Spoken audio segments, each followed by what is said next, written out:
Akkam jirtan hordoftoota keenya oduu yeroo kanaaf qabnu isin dhaggeessifnaa hangafoota oduu wajjin gullallee woodi. Amboo tankaarfii ganama kanaan qabsoo bilisummaa Oromoon konkolaataa diinaa irratti fudhateen konkolaachisaan caccabeera. Aangoowwan bilisiginaa konkolaaticha keessa tures aleelameera. Daandiin guddichi akkuma cufamuu eegalee loltoonni sirnichaa dhukaasa uummata irratti banan. Amboo breaking news. Qeerreewwan Amboo bifa qindaa'ee fi tooftaa saffisaa qabuun bifa haaraa qabsoo walirraa hin cinne itti mudduu jalqaban. Guyyaa jimaataa har'aa magaalaa Amboo keessatti daandiin aspaaltii lixa geessu tokko uummanni waraanaan guutee jiru yeroo muraasaaf manni murtii godina duraa calqabee isaa ol kan jiru saffisaan cufamanii jiru.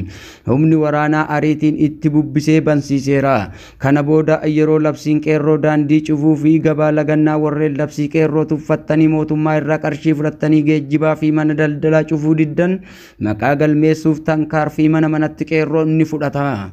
Haala fi tarsiimoo jijjiiruudhaan galma qabsoo keenya ni geenya.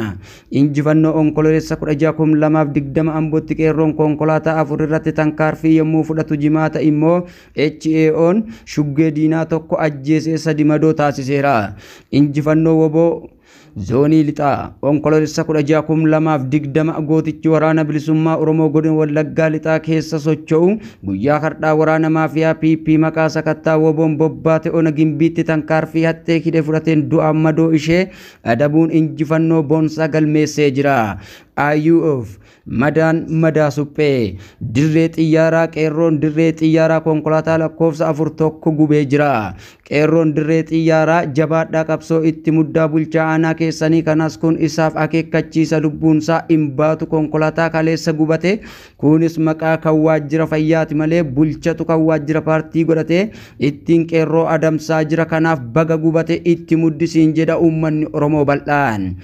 Amme ganama kana naannoo Sumaalee mootummaa Abiyyi irratti hiriira guddaa bahan. Mootummaan bashbashiyyoo bilisiginaa mootummaa naafxanyaati. Ajjechaan nurraa kaa dhaabbatu kun duguuggaa sanyiiti. Stop killing Oromoo in the Somalia. Down Abiyyi Mustafee down Dr. Shalaqoo down. Hidhamtoonni keenya aanuuf ba'an mootummaan ce'umsa biyyoolessaa haa dhaabbatu. Bilisiginaan bakka nuun buutu nuti sirna afaan takkaa amantii takkaa ni balaaleffanna hayyoota federalizimii wajjin jirra. Itti muddaa siin jedha uummanni Oromoo kan gamaa gamanaa. Beeksisa lammiilee Oromiyaa maraaf hundeeffamni mootummaa ce'umsa biyyoolessa Oromiyaa adda bilisummaa Oromoo ABO'n labseen koongirensii federaalistii Oromoo KFO ni deeggarame hojiitti jira. Uummanni Oromoo fi lammiileen Oromiyaa rakkinoota amma dhalatanii hundeeffaman mootummaa ce'umsa biyyoolessaa faallaa warraa waan ta'eef gammachuun simatu qofa itoo hin taaneyyuu milkaa'ina isaaf halkaniif guyyaa hojjechaa jira.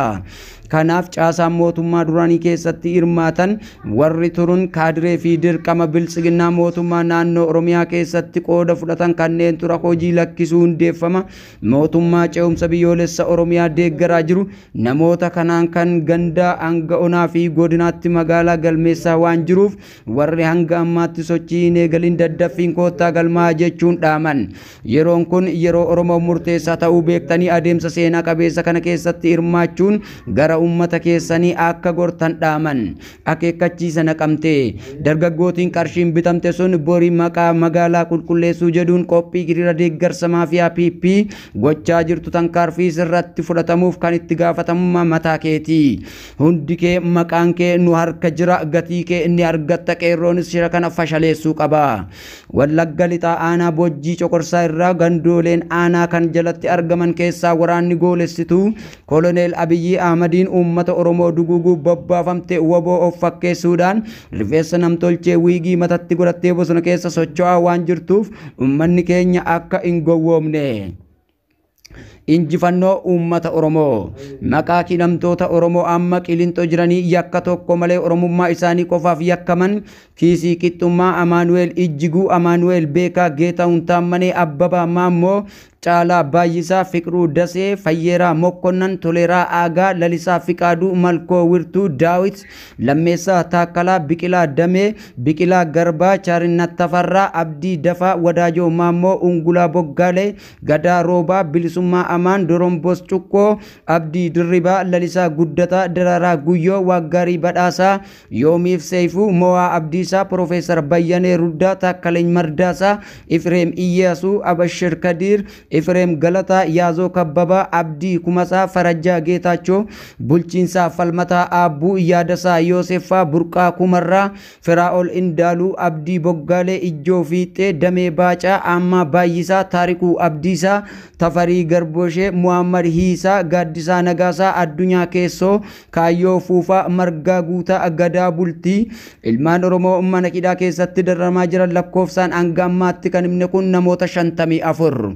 Yaa uummata Oromoo sagalee keessanii nu bira dhaabbadhaa jedhu ilmaan Oromoo falmitoota haqaa waan ta'aniif tokkummaan mandii warra simbuu. Oduu gaddaa. Qeerroon kun Asadoo jedhama. Warra Edaa godina Harargee lixaa aanaa Daaroo Labuu magaalaa Machaaraatti dhawaman keessaa tokko. Bakka malee rasaasaa waan dhawamaniif Rabbi nu haa fayyisu. Rasaasni somba tuquu inoolle waan jedhamu uummanni shakkii keessa beektonni nuun dhaqqaban. Mootiin abbaa irree bakka namni dhawaan du'uu mataa fi somba malee bakka biraa waan dha'an jirreef qeerroonis bakkootuma sana deebisee dha'uu qaba. Sagalee qeerroo bilisummaa Oromoo mattutti kaambii waraana humna addaa Oromiyaa keessatti hojjetan mana murtii aanaa Kaluu Reebichaa haamaaf saaxilee. Sagalee qeerroon onkololeessa 16,2020 Illuu Abbaa Booraa aanaa Kaluu magaalaa Unkaa irraa nama Darajjee Nagaasaa Waaqjiraa jedhamu hojjetaa mana murtii aanaa Kaluu kan ta'e torban tokkoon dura sirna shiftaa aangoo afaan qawween jiraachisuuf barbaadu kan ajajaman poolisoota humna addaa Oromiyaa jedhamaniin butamee qabamuun akka kaambii humna addaa magaalaa Mattuutti argamu keessatti reebichaa fi dararaa namaan irra ga'ame du'aaf jireenya gidduutti akka argamu qaruuteen qeerroo bilisummaa Oromoo odeessa argate nu mirkaneessee jira.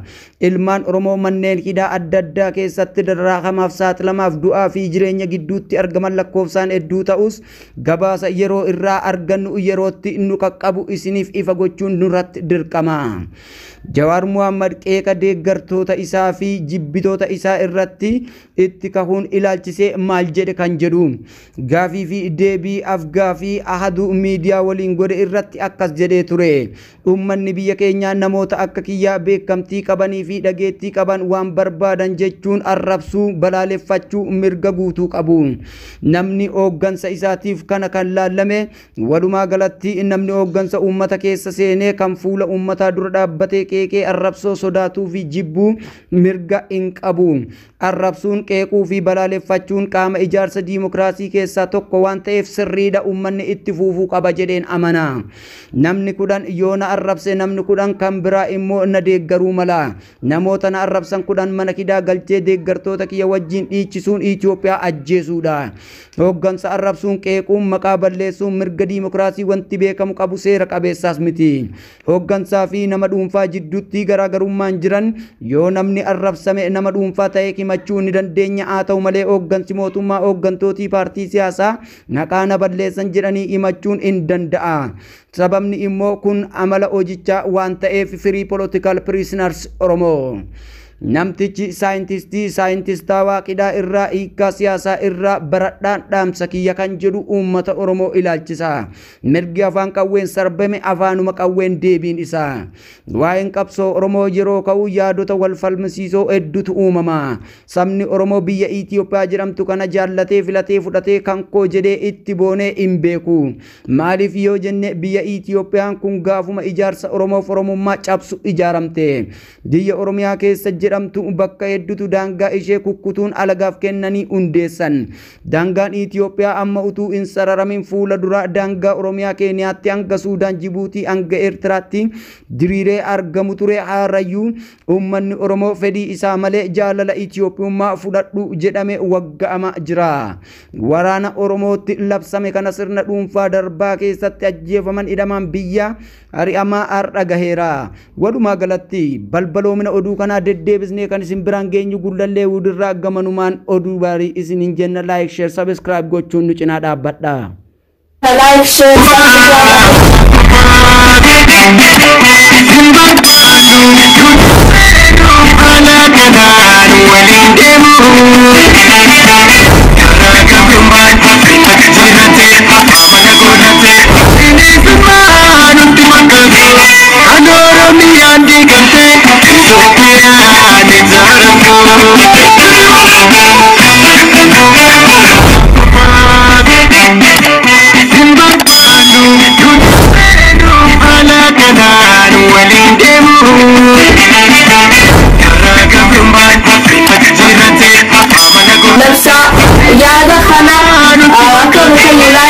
subscribe menggotan kalau jalan sini bercerita cara nak hanya cara nak benda umur kerja seni kalau umur segala umur